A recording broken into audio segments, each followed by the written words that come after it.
Hi, I'm Christian. And I'm Angela, and we are married And bored.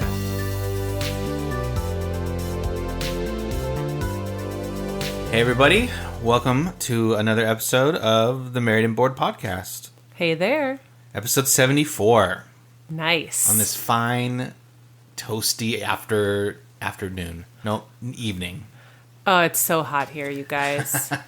Everywhere. It's hot everywhere, but in Phoenix, it's been over 110 for like 17 days straight. It's the surface of the sun. Well, some would say. I've seen a lot of people in our area post online where they put a tray of cookies in their car dashboard and they leave it in there for like 3 hours. Yes, and they bake. Yeah. I should do that. My car would smell amazing. Amazing.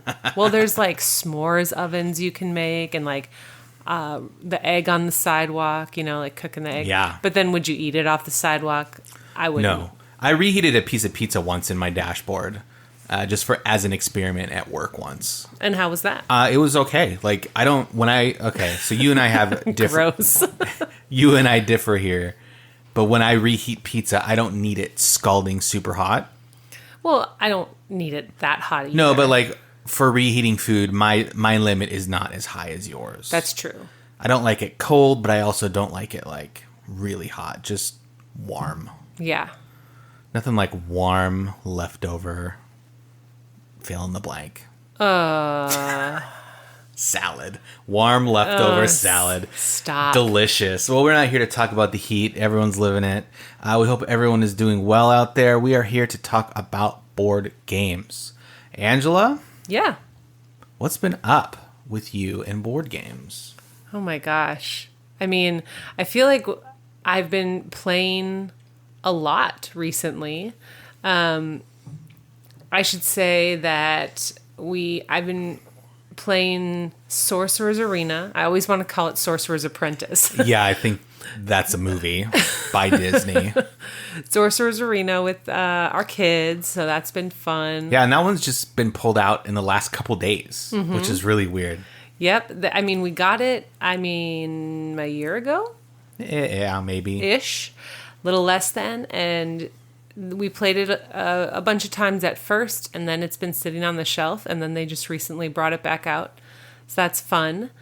I've been playing a lot of solo John Company. So yeah, if you've looked on our Instagram at all in the past couple weeks. Yes, that's me. Trying to figure it out. And the cats. And Christian has joined in on a couple. I played twice. Yes. And then, so that spoiler alert might be coming up in the future episodes. Oh, we're going to dig deep. And then I've also recently added Dog Park to our collection. So okay. Spoiler alert, that one might also be coming so up. many spoilers. It's not a spoiler that we're going to do an episode about it. It would be a spoiler if you said it was good or not. Okay, so take back the spoiler alerts. It's good. We'll just say it's good. It's a fun game. I was pleasantly surprised with Dog Park. Yeah. Okay, so then I feel like I'm assuming you'll talk about maybe our trip that we went on and games there. So we played some games on our trip that we don't normally play because they're more travel friendly or group friendly. And yeah, so I feel like I've had a good, smattering of games recently. Smorgasbord? Yes. That's a good word. Good job, Christian. Christian, what's up with you? So, as Angela said, we went on a trip. I had a little, it wasn't little, but a work retreat in the past month. Where all the staff at the company I work for, we're not a huge company, but we're not super small. So like 50 employees got to go away and hang out for a weekend, which was awesome. And I am the board game guy at work. Don't know why, but... Well, maybe because you have a podcast. It's probably that. And I've hosted game nights at the office. There you go. That's why. I'm always not expected to bring board games, but I do just in case. And I never feel like I should force people to play. You know what I mean? Like there's a fine line of like, hey, we're here to relax and be away from work. Let's talk, hang out, let's do karaoke or whatever. And I don't want to be in the corner being like, guys, I brought Root, let's play it. You know what I mean? I mean, I wouldn't mind. It started out as a joke, but then it kind of got serious that I wanted to bring Ark Nova. Our friend Nick was like, hey, are you bringing Ark Nova? We could play Ark Nova on the beach. And I was like, dude, there would be sand everywhere. And all the cards, like just one little beach gust of wind, and that stack of 900 cards would just flutter away. But there was plenty of indoor tables. I know, but when you're out, you don't want to be inside playing a board game when you could be outside at the pool or the beach, right? It's true. Anyway, I was not allowed to bring Ark Nova. Also, it's huge. Yes, so it is. So anyways, we did bring some games. Angela helped me remember what games we brought. I remember we brought Long Shot, the dice game. Yeah, big horse racing. Yep, horse race game, as I like to call it. Big hit with all my friends at work. Sorry. Yes. Yeah, so we've played Long Shot at work at lunch many times, and everyone loves it. Walkie Talkie played a couple times, and Hanabi. Hanabi. I always say Hanabi. It's Hanabi. Is it? I think it's the opposite. I think I say Hanabi. And you say, or I say, whatever. It doesn't matter. We can't keep track of all this. It's the firework one where you have misinformation and you hold your own cards backwards, which I think is kind of dumb. But what? I don't know. I just was like, oh wow. I don't know how else you could do it, but it's just like, oh, let's play this game where you hold the cards backwards. What? I've never heard you say this. This is blowing my mind. The game is fun. Like I enjoy playing the game, but it's just kind of like. I'm just trying to think of like the pitch meeting where she's like, guys, let's do it. Let's play it. Excuse me. Slow down. Let's create a game. But what if everyone held the cards backwards? I don't know. Honestly, do not understand where you're coming from on this, but you are totally fine having that opinion. I'll still play it. I still think it's fun, but I just think that mechanic is just... I'm shocked. It just rubs me the wrong way. I've never heard you say that. Yes, so we played that. And actually, that was a really good group that we played with. It was 5 of us. Yes, we... And Christian was... Were you one of them? What? Were you playing? I played Hanabi. Okay. Hanabi? Hanabi. I don't know. Now I'm going back and forth on that one. Somebody, you know what? Just call in. Sure. And let us know. 1-800 I'm bored with games.com and then leave us a message. Yes. Okay. Anything else you want to say about travel? No, it was fun to play game. It was fun to play. There are some people who played who I've played with before. There are some new faces at the table. Love it. And so that's always fun. And yeah, I think I'll explain it later in this episode about the game we're talking about, Great Wall. I think I've hit my limit in a section of the board game universe. Okay. And I'll explain that. And I experienced a little bit of that on the trip. Okay. So there is a little teaser. More to come. There's a little teaser for you. Look at you teasing. I know. But yeah, so I mean, other than that, I mean, you said we did play John Company. That's one that we're looking forward to. Everyone has just been asking me about a Kickstarter update. And I'm like, oh my gosh, yes, let's do it. How many people would you say have been asking? It was just me because I had a thought like, oh, how many pending stupid Kickstarters do we have out there? I think we listed them last time. Yeah, but I did a full count and it was like, as of right now, we got one of them today. So yay. Check that off the list. So I think 7 outstanding. Oh, wow. And that's a lot. Yeah. And I was thinking like, and some of them are like from 2020, or at least the tail end of 2020. Yeah. Or early 21. One of them is the Robinson Crusoe. Yeah, and I'm just like, oh man, I love that game so much. No, you don't. No. I just really want the new stuff to get here. I do too, but I am being serious. And you're being a butt. Yeah, so it's just kind of funny. I was just like, oh man, I really have that many outstanding. I guess we kind of went crazy for a little bit. But that's good because I feel like as of right now, in terms of buying other stuff, we haven't really been as consistent. Yeah. Listen, guys, board gaming is just an expensive hobby. It catches up to you. Okay. I don't know what's changed, but it's just like, oh, what? Yeah, we're not paying that for that. So Yeah. There you go. It's just how it's going to be. And if you're listening, I would take a guess that you also love board games and Fingers crossed. fingers crossed. Or If you just us. Maybe it's just us. I don't know. It's like their banter is just It's just pristine. spot on. Yeah, and so you probably know the hobby is expensive, but so worth it. Yeah. But here's what I'm saving my money for. Okay. Disney card game. Lorcana, we mentioned that. Yes. Star Wars card game. Mentioned that. Done. There Where- goes all my money. There goes all the money. Yep. Anything Flying out else? the window. Anything else, Angela, that you want to say at the top of the show? No, usually we're kind of long-winded here, but I think it's time to dig into the meat. The meat of this muffin. Yes. I don't want a meat muffin. Well, we're talking about Great Wall today, which is a literal and figurative big game. And it's by Awaken Realms. So let's jump into it soon. This episode is sponsored by Showit. Are you stuck in a boring website template? Maybe you don't even know where to start. Experience the true creative freedom with the drag and drop simplicity of a Showit website. Our website, marriedandboard.com, is a Showit website, and we love how simple it is to create. Get started for free at showit.co. You won't be disappointed. Great Wall. Ooh, I'm excited to talk about this one. This is one that we got. Well, no, I'm confusing it with something else. I was confusing it with Secret Santa, BGG Secret Santa. Oh, no, this was one that we did. The Kickstarter. Believe it or not. A Kickstarter campaign. Well, it was Game Found, so like the other one. Okay.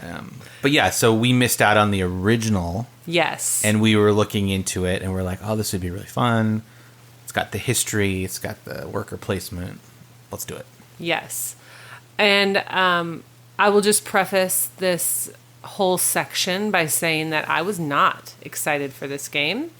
The look of it intimidated me, and it did not seem like it was up my alley. So just keep that in mind as we go through this. Yeah. All right, let's explain what it is about. Yeah, go for it. It's a big game, so I'm just going to kind of give the 50,000 foot view here. It's very high, but Okay. go for it.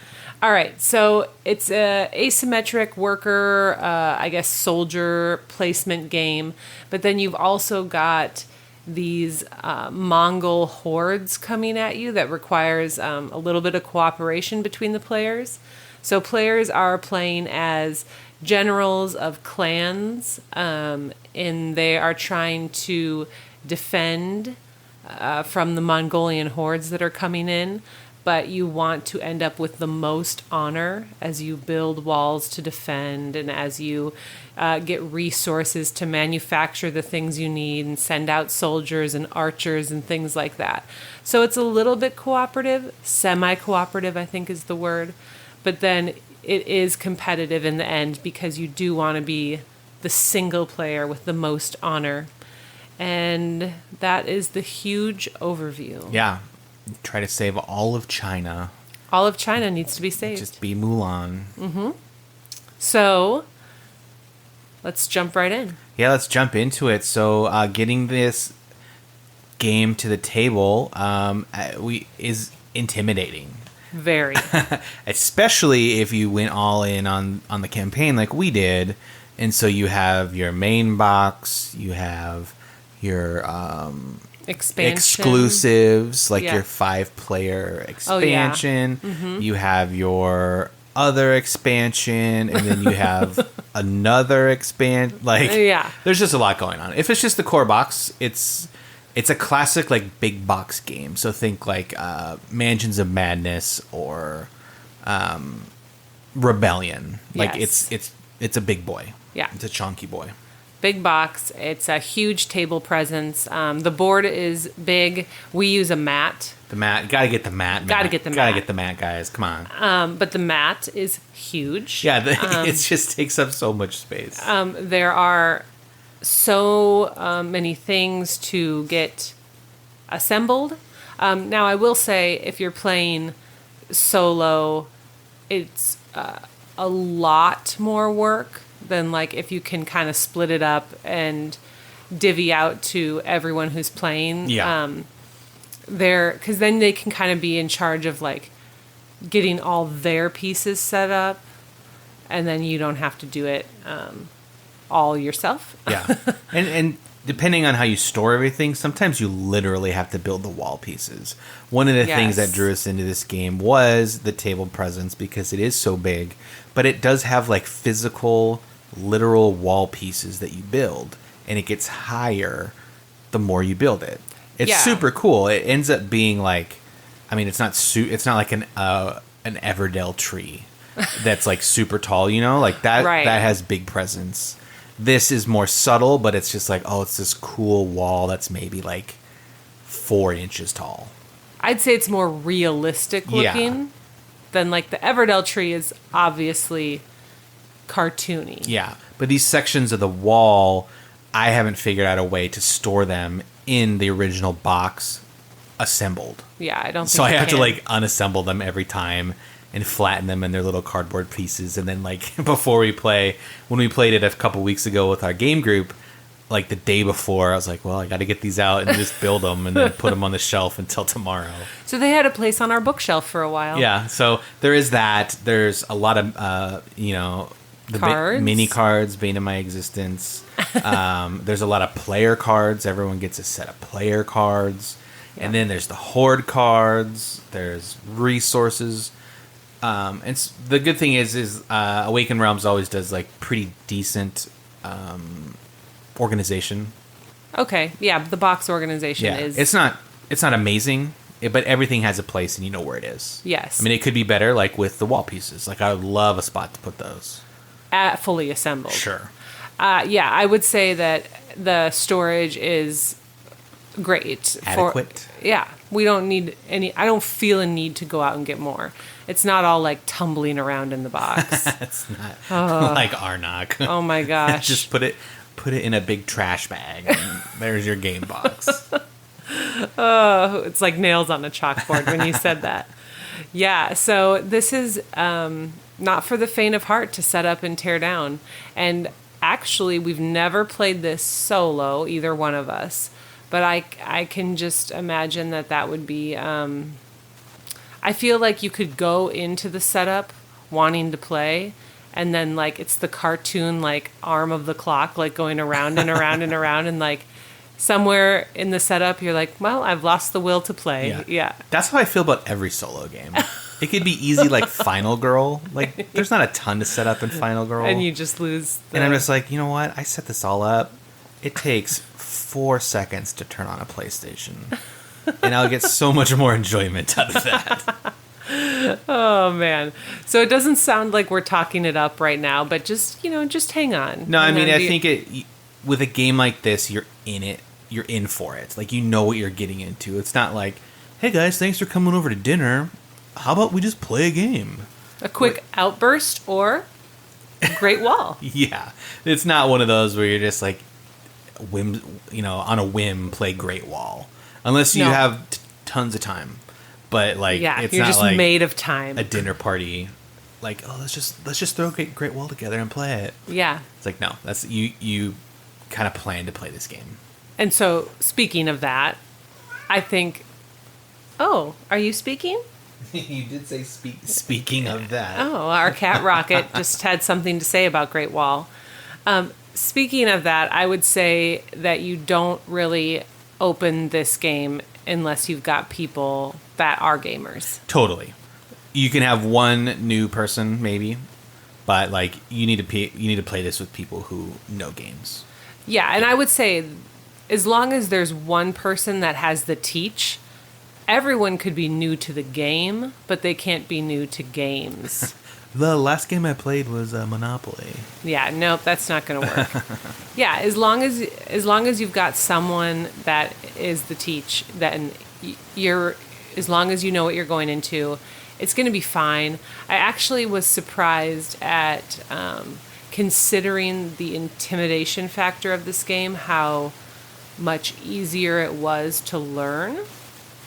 And I think what helped me out is just the clear, like, everything's about a year, and so the clear, like, what you do in each season in the rule book helped me. Like, okay, we're starting in the fall, and here's what we do in the fall, and here's what. So I think that was just set up well. The rule book was set up well, and so that part I appreciated in terms of, like, getting it to the table and learning it. Yeah, I think this is a game that snowballs as you play it in terms of, like, speed each round. First couple of rounds, if you're teaching, it's going to be, like, with every game, but this one in particular, it's going to be a little confusing, and you're going to make mistakes, and China's going to shun you and whatever. Oh, no. Shame tokens. Shame. But as you get going in the third round, fourth round, you're going to know what all your actions do and what you need to make that happen. Mm-hmm. There's a lot of, so it is a worker placement game. And so knowing what locations give you what is going to be key. And it's a little confusing. And then you can, like, pay for bonuses on some of them. And then some of them you can use the communal donation pile to, like, there's all these little rules that sometimes get in the way for a lot of people. But, like, once you play a round or two, it starts to make a lot more sense. Yeah, starts to smooth out. Yeah, because, like, because it is worker placement, you're putting your little workers out there, and you can buy new workers, but, like, you can't activate a location until it has enough workers in it. Not just your workers, but everyone else who's playing. So, like, one location is, like, the stone quarry, and it needs 6 workers. I don't know if that's true or not, but example. In order to activate it. And then everyone who's there gets stone. Yeah. Fun fact, you could have 2 of your workers there, so you get 2 stone. Right. So there's a lot of strategy in that too. So that's the kind of thing you're trying to weigh on your turn. Mm-hmm. And it is a lot of simultaneous stuff too, so that helps. Like, you're always doing something on someone else's turn. Yes, that's key too. I think that you're never just, like, sitting out. Yeah. There's things for people to do on everyone's turn. Yeah, and you have to be like, okay, so, you went, mm-hmm. I was going to go there, and now I'm not, so mm-hmm. I have to adjust. Yes. Yeah. So I think this is probably, like, accessible to gamers only. Yeah, I would say we taught it to our game group. You and I knew how to play, and we taught it to three people who had never played it. Yep. And it took us a long time. It took us 4.5 hours to play. Yeah, but like we've said before, we're slow. Yeah, we're slow. We're just slow, and that's fine. There's a lot of chatting, and there's a lot of food and whatever. Mm-hmm. That's the way we like to do it. But it was a longer game, even for us. Mm-hmm. Agreed. Anything else about learning to play? Like, I'm trying to think, like, you want to talk about 2-player a little bit, like how that differs? Yeah, so 2-player involves, you each choose your own clan, and then this separate clan called the Reed clan comes in, and they're, like, automated. Yeah. So they only have, whereas, like, you and the person you're playing with, the 2 people have a whole deck, or not a deck, but a whole hand of command cards. The Reed clan is only going to have 1 command card, and it plays the same one every fall. And so it's basically just trying to steal the places you want from your workers, and also, but it's also helping you with the hordes. So yeah, there's. It's well done. It's just another layer of having to learn, which I think I'm glad we learned that first, because you and I played it 2-player first, and so that just kind of, like, cleared up a lot of, like, the muck of trying to play. And then playing it with 3 players or more than 2 players was so much better. Right. And it went smoother. Agreed. And there also is a solo mode, which is the Chin Jiao Sheng or Jiao. I can't say it. Chin Jiao Shao? Okay. Chin Jiao Sha. However you say it. There's a solo mode that uses an extra, basically a more automated clan. Yeah. To make it more difficult for you to like... a general. Yeah, put stuff in. Mm-hmm. And I guess we should say, too, there's just so many layers. I mean, maybe we can jump into the next category about like how immersive this game is. There's a lot of like other stuff going on, too. Like I'm just remembering there's generals. Everyone gets a leader who's on your team. And so you get like a general who really plays to strengths. Like I think I had one that was like really good with horses. And so I got bonuses whenever I did horses. Someone else might have one that's like great with stone. It's like, oh, so every time I get stone, I get 2. Like there's just a different layer there. Yep. And then what are the advisor cards? Yeah, so advisors you place under your general, and they can, depending on your general's power, they can increase the multiplier of their power. And yeah, there's a lot of layers, and I think I'm not super familiar with this time in history, and I don't always do this, but I did read the like historical part at the beginning of the rule book, and just because I wanted to understand like, wait, who is the Horde? Who are we? Yeah. And it's like, oh, this is actually like real. Yeah. This actually took place. And so I think that they do a really good job with the mechanics of the game and the fact that, you know, how it would be in real life. Like, we're cooperating to some extent. We all have a common enemy. But it's not like we're all in it for our own good, I should say. Yeah, as long as my family comes out on top. Yeah. I don't care what happens, as long as we win. Yep. And so I think they do, and the wall, we've already talked about the wall itself. Yeah, that's my favorite part. I mean, that's the part actually that made me the most skeptical about this game. Really? How come? Because I just have a real strong aversion to walking into a game store and seeing like Warhammer cities? Yes, seeing like whole landscapes set up. Oh man, so my dream of building one for the garage is out. Listen, I know that I've never tried these games, so I really have no leg to stand on. And you have 2. Thank you, Christian. Yeah. I just feel like really repelled by that type of... It's the stereotype that comes along with that. It's the it's the dirty basement boys.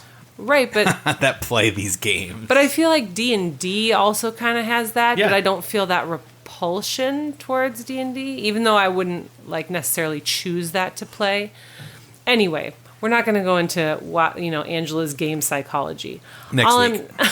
All I'm saying is that this game reminded me of that. Okay. With like the wall setup. A little too nerdy. And I was like, oh my gosh, we're going for it. I guess he's backing this and we're getting this. And I was very pleasantly surprised. Yeah. Yeah, I think I was surprised that you liked it as much. I knew that you would like it because it was a worker placement game, first and foremost. And like these typical usually these games that look the way that Great Wall does, are like fighting games. It's like area control and tactical, and this one is not. There's a lot of minis. There's a lot of stuff going on. There is a little bit of fighting. It's not player versus player, but you're fighting the Horde. But the core of it is worker placement, and part of that worker placement is placing the soldiers to go out and fight. Right. But then you're not really rolling dice to see if they attack or hit. They're just they're doing their job. Yep. And that's maybe like one of the key points as you were talking. It made sense. Like I don't love war games. And so, like the classic roll for your life, you know, I mean, it's not my cup of tea. Sure. So that's why this one surprised me, because I was judging a book by its cover. Can never do that. Oh my goodness. Fun factor. Christian, what do you think? Well, yeah, I mean, I enjoy this game. I don't like worker placement games technically. Or That's true. Not technically, typically. This one, I think it blends the two, like the fighting and the worker placement a little bit better for me. And maybe we just didn't play it that way, but it's not like super cutthroat. So like Right. I'm thinking of Rising Sun? no, even like Imperium, like doing Imperium worker placement. It's like I really need water this turn, and then like you're just like, well, I do too. So I'm gonna go to this water place, and now I'm like, well, I don't get water, so this turn is a waste. Right. You know, so like I just hate that because like I can't think that far ahead in those types of games. It's like, well, I can skip water this turn and go get other stuff and sand and spice, but I just need water. So typically that bugs me in worker placement games is when I know I need to go somewhere, and maybe even my opponents know that and they take it away. Don't like that. This is not as bad. Yeah. Because there are so many spaces to go to. Like I said, you need a certain amount of workers to go to a location before it activates fully. And I like that. So that's kind of nice. It's like, oh, there's 3 there. If I put my last 2 guys there, it'll activate and we'll be good. Yeah. And there's always somewhere else to go. I know. You were never like the board was never full of not having a thing to do. Right.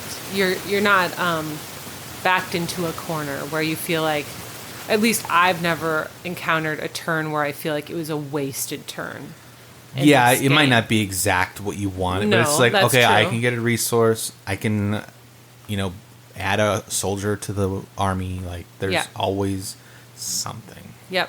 And sometimes it's uniquely to this game, like, sometimes somebody takes your move in, like, a positive way. Like, you were going to build the wall to protect the horde, and now they did right before you. So I guess they get the honor for it. Yeah, they get the victory points. But then you don't have to spend resources now, and things are protected more than you thought. So then you're like, I have all pivot, this pivot from here. Yeah, money to do what I want. I did that to you on the last turn of the game. I know. You were going to build a wall, and I was like, well, I should too, because I want the points. Yep, and dirty, rotten. What did you end up doing scoundrel. Instead?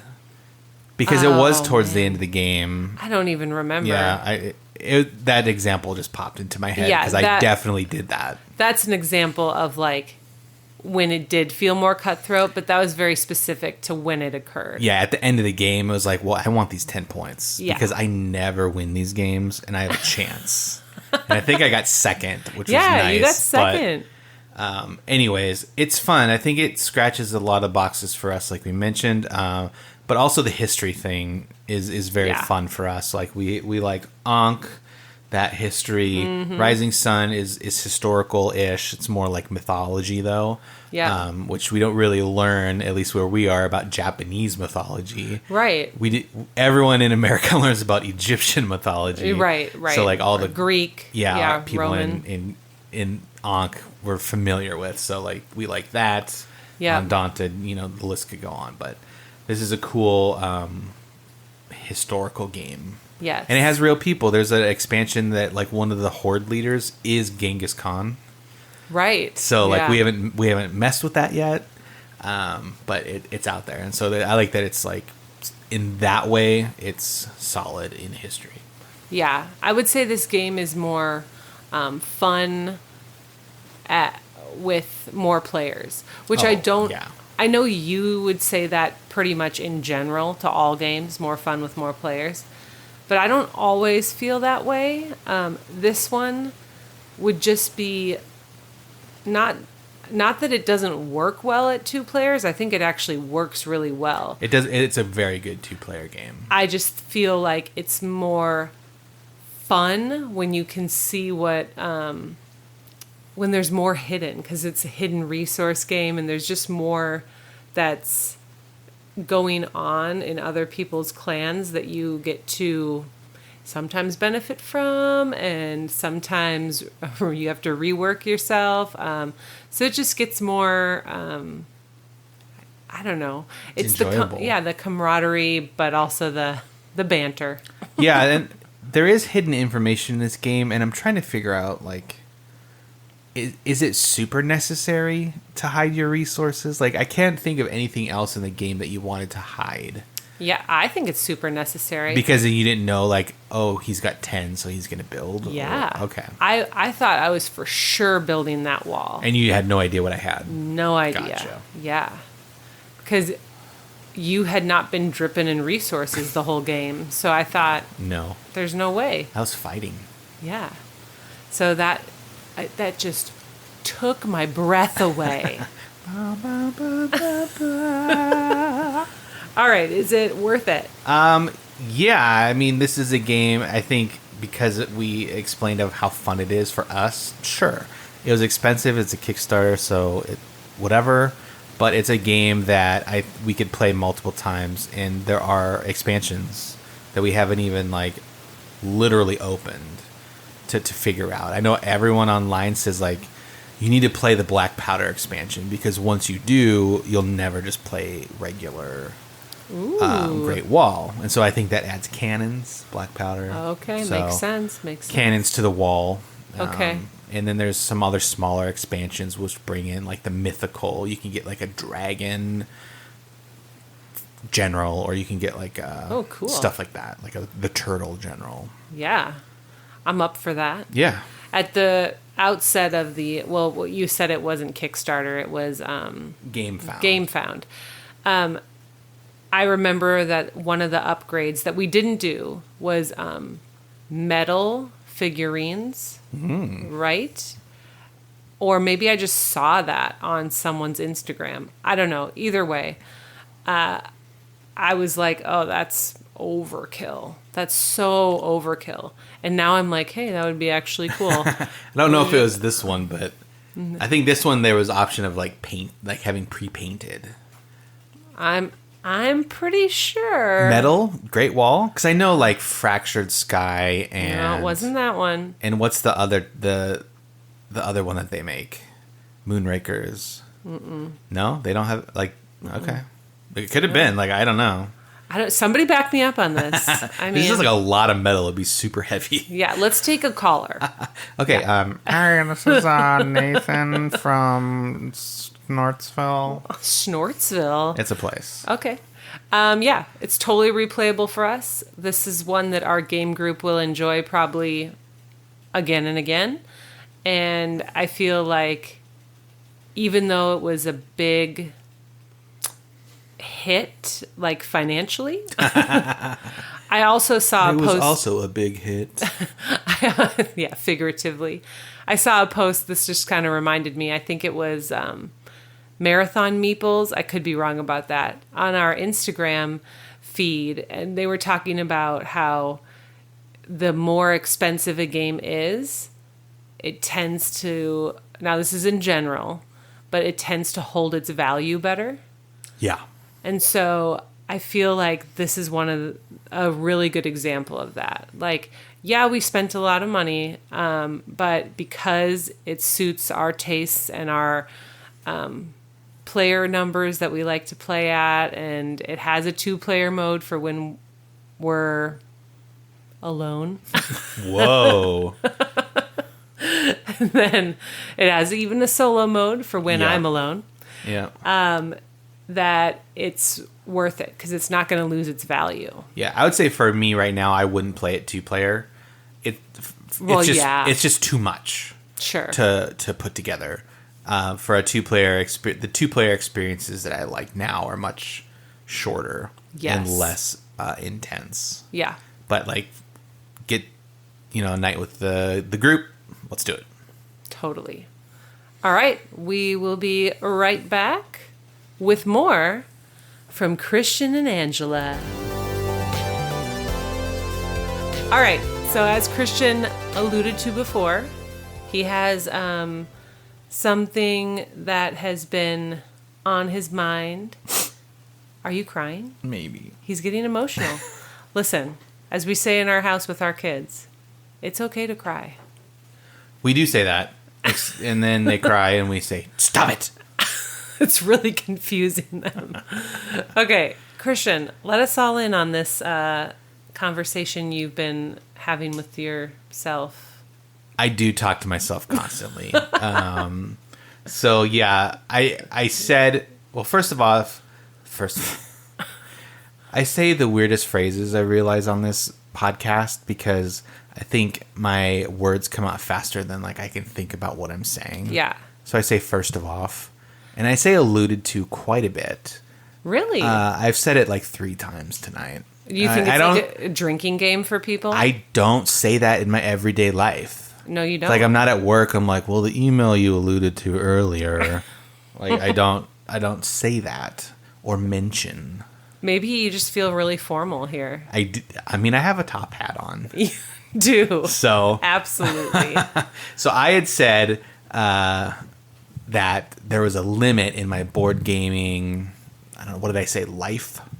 Yeah, that I hit recently, and I think my limit is being the teacher of board games. Yeah.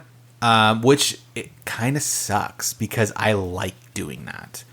To tighten my tie and toot my horn. I think I'm good at it.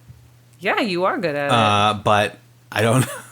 It just the last few teaches, I've just been like, who cares? I mean, so let me give you some context. So like, I have long shot. I have taught long shot 6 times. Yes. And I'm just like, okay, like I don't want to teach this one anymore. That's different. So like when we were on our trip, Angela taught it to the new people who played. Yeah. And it was great. And I just sat back and I was like, I answered questions for people who had questions so that you didn't have to answer everything. Right. And so that was awesome. So thank you. You're welcome. I don't even remember that I taught it. I thought you did. I maybe taught the first night, but the second night I was like, I'm not doing this. Because I think I hit, my tolerance was getting there. Yeah. But for like the Great Wall, I just remember teaching it.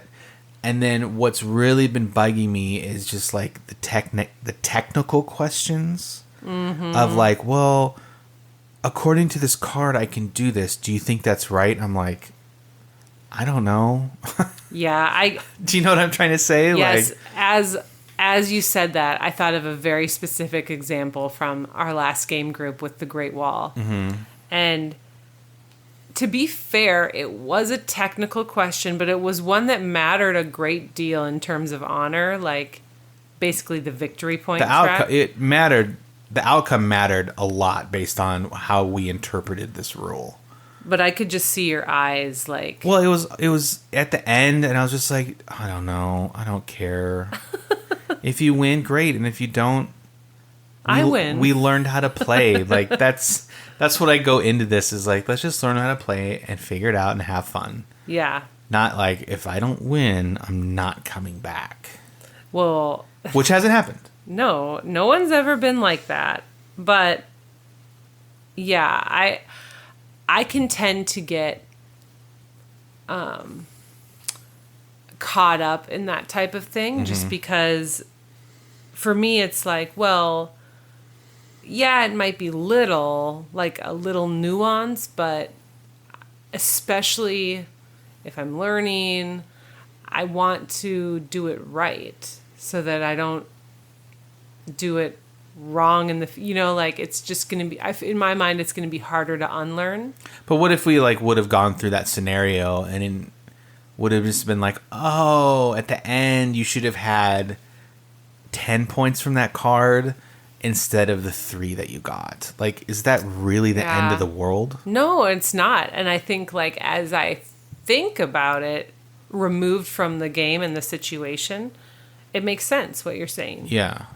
Totally. It's just that in the moment, I'm like, oh, well, we should get this right. I think he threw the card over, and I was like, I don't know. I'm not looking it up. Like, and I gave it to you. I know. 'Cause I was so done. But we found the answer. I mean, we did. It was the opposite of what I naturally thought it should be. It was funny because you and I were saying the same thing, and he was saying something completely different.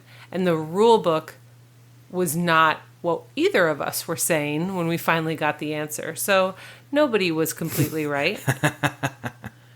And he ended up getting the victory points anyway. So yeah, and he won because of that interpretation, which is fine. Like I don't winning or losing. I mean, I lately I've mentioned that it bothers me, but like in this situation, I was like, I'm good.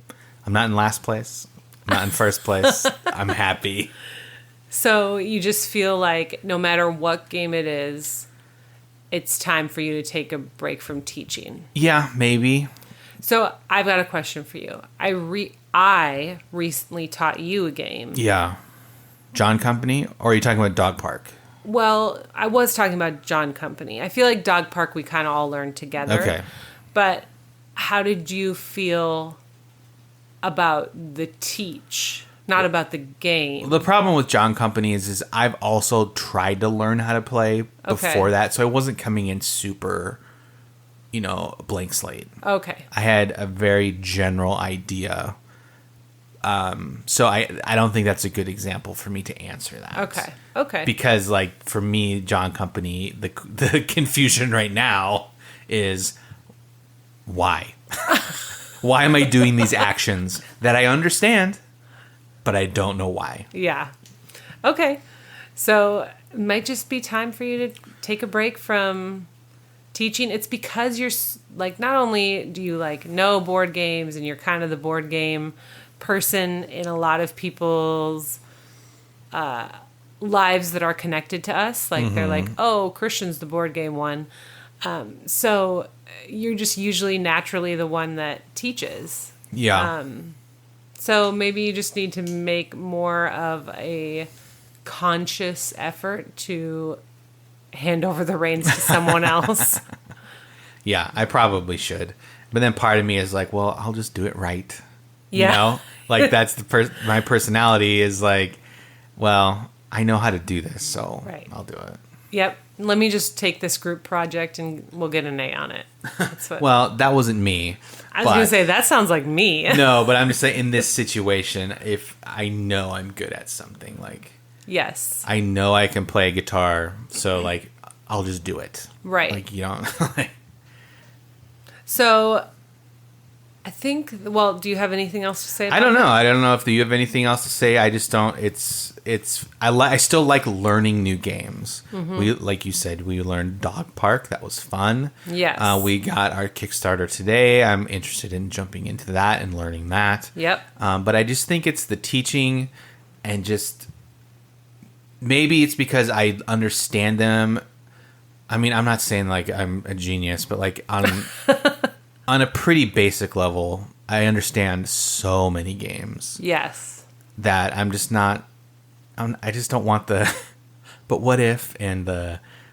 What about this? And like, so why am I doing that? It's like, I don't... Just figure it out. Decide. Yeah. I'm just teaching you how to play. I'm not teaching you how to win. Right. Yeah, I can see that you are not the personality that would get hung up on that. Okay, let's talk about some things that are bringing us joy. Joy to the board games. Do you have anything right off the top of your head that's bringing you joy? I think it's the same stuff that I kind of like reiterate. Okay. So I'm reading a book that's pretty good. I don't know what it's called. Christian, what you reading? I don't know what it's called. Oh, okay. It's by Brandon Sanderson, and I don't know his titles are just weird, and it's the Wax and Wane series, which I'm enjoying. So if you've read that, nice. That's where I am. Book 3. One more to go after that. So I'm enjoying that. Diablo 4 is out. Love that game. Yes. You rolled your eyes. I didn't roll. I was shifting my glance Your from gaze. one area of the room to the other. So that's been fun. I enjoy playing that. And anything else? Well, now I'm second guessing myself. You can say it, but it's fine. But I don't know what you're going to say. You're going to BlizzCon? Oh, yeah. I'm looking forward to that. For me, that's too far out to really get like hyped about. Okay. So I don't want to like be like, I'm going, yeah. Yeah. Like, it's November. Talk to me in October, and I'll be ready to go. And then just a wild card joy is, Angela knows this. I don't think I've ever talked about this on the show, but I really like watching cooking videos on YouTube and like Instagram. And I'll go down some deep rabbit trails on cooking shows. Oh, and yeah. So I don't know what's going on, but I just enjoy doing that. So I've tried some salsa recipes in the past. That's where I got my love for smash burgers. Do lots of smashing. Lots of smashing. So if you know any good cooking videos you want to send my way, I don't love like really involved ones. Right. I want simple. Yeah. Yeah. And taste. Oh no. Oh, I'm so excited. Like just tasty, like tacos. Yeah. Give me some good tacos. Yep. Give me a good chicken sandwich, like whatever. That's how he pronounces it. So anyways, that's me. My name's Christian. Nice to meet you. Nice to meet you. Angela, what about you? What's bringing you joy outside of games? Okay. Mine is very frivolous, but it's just bringing me joy. Let me guess. Okay. Prime Day. I was going to talk about Prime Day. Really? But that's not what I was Okay. going to say first.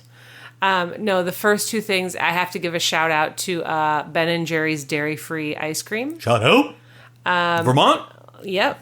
Listen, I know that you dairy people, Who you calling dairy people? I'm looking at you, might poo-poo the idea that non-dairy could be wonderful. Mm-hmm. But these ice creams, they go down real smooth. Well, the funny thing is if you have dairy, you poo-poo as well.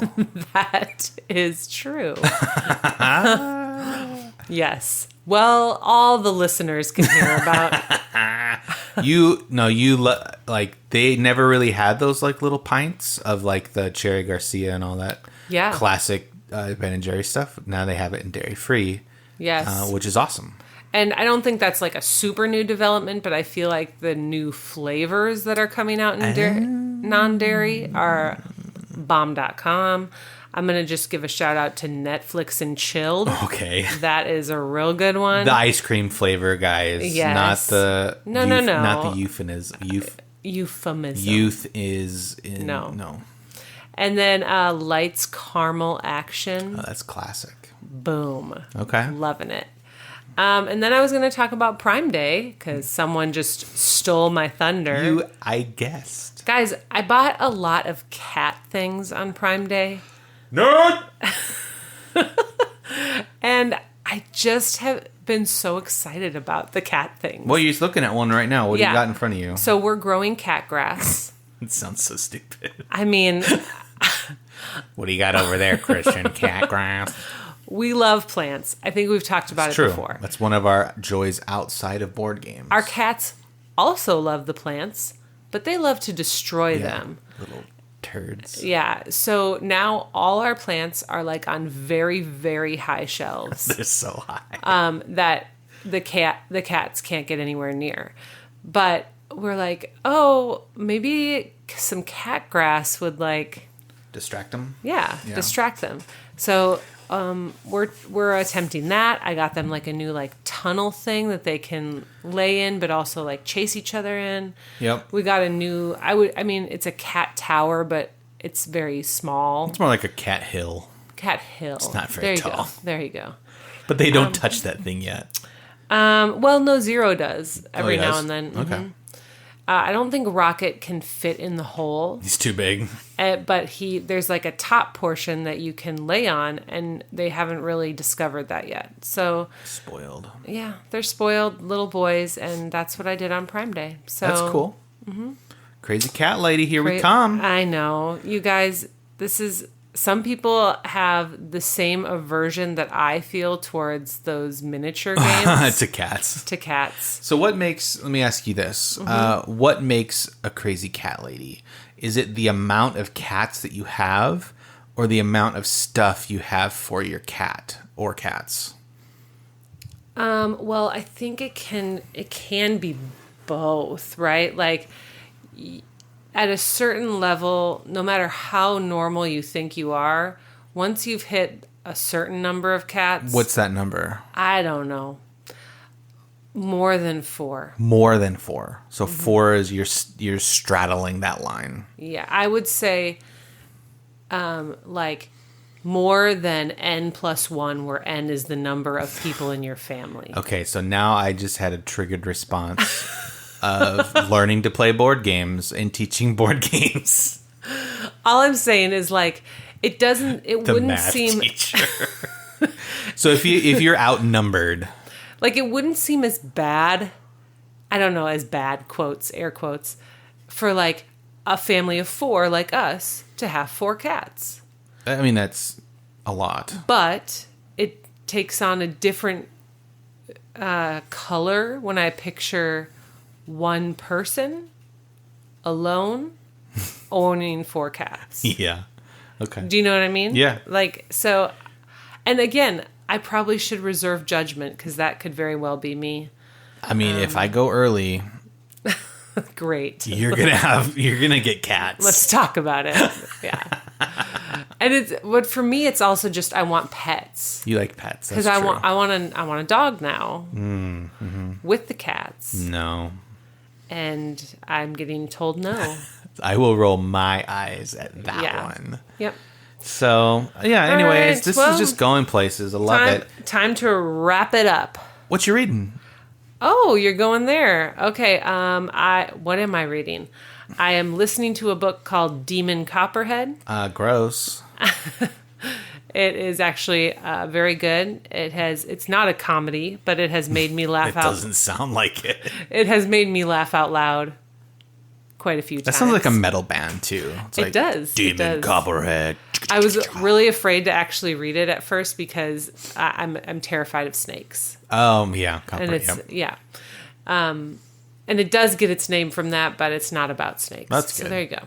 And then I am physically reading a book. What's it called? Well, I didn't know what mine was called, so you can just say what the author is. I don't even know. What color's the cover? Yeah, I'm trying to think. Oh, it's called Hello, Beautiful. Oh, thank you. Hello. How are you? I'm good, thanks. Okay. Anne Napolitano or something like that. Oh. Yeah. So there you go. There you go. Anything else you want to say about board games, Great Wall, learning games, teaching games, cats? Games. The Great Wall. You guys, if you have a game group of any kind, you should get Great Wall. Yeah. And you should play it. Or come to our house. Or come to our house. We live in Phoenix, Arizona. Or better yet, be the person that attends the game group where somebody else owns Great Wall. Yeah, it's like the friend at the boat. Yep. Yeah, although a boat would be cool. Yeah, it would be cool. Not in Arizona, but... Until next time, you guys. Yep, that's all there is. There isn't anymore. See you on the flip side. Thanks for listening to this episode of the Married and Bored podcast. And guess what? We have a website where you can listen to podcast episodes and so much more. Find us at marriedandbored.com, or you can email us at hello@marriedandbored.com, or follow us on Instagram @marriedandbored. Music in this episode is by Joseph McDade. See you next time.